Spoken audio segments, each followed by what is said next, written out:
Hi, my name's Jackie Klein, and in this series we're going to be taking a close look at what's called performance art, exploring 5 different ways in which we might encounter it inside and sometimes outside the museum.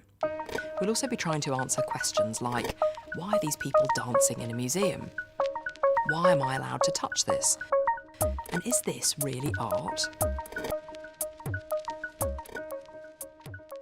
In this episode, we're looking at artists who use their bodies to make art. But we're not talking about just holding a paintbrush in your hand.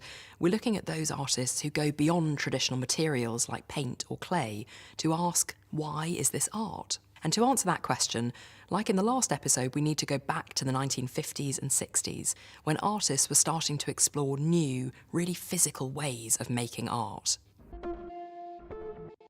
Here's the American painter Jackson Pollock, creating art by moving around the canvas on the floor. This is the Japanese artist Kazuo Shiraga, painting with his feet. The French artist Niki de Saint-Phal, who fired a paint-filled gun at the canvas.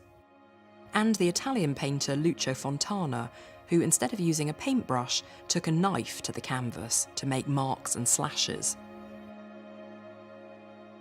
These artists were still making what we'd call paintings, but the way they were making them, with a kind of extreme physical interaction and movement, was totally new. Now, artists being artists, it wasn't long before someone thought, what about if I don't make a painting at all? What if I just make a movement? Could that be art?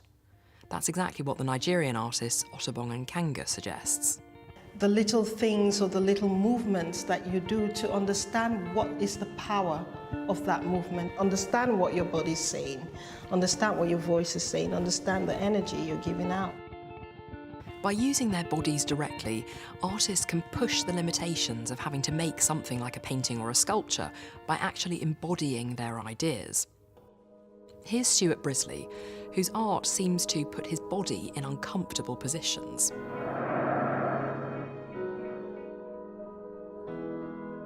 People have said often about my work, the kind of stress and strain and physical duress you put yourself under, I don't feel it. Because I have a purpose in mind, a concept that I'm trying to work on, which to me has an importance way beyond my personal self. Perhaps the most famous artist known for using her body is Marina Abramović, who tests the limits of her own endurance. Performance, it's such a huge preparation. People don't understand how actually long it takes. Just being present as an artist in the space with full consciousness and your attitude with your body and telling the minimum, that's the most difficult. Artists have also thought about using their bodies as a way of exploring important issues about identity. How do we think about our own bodies? How do we look at other people's? Anna Mendieta put her body centrally in her art as a way of exploring personal questions about identity.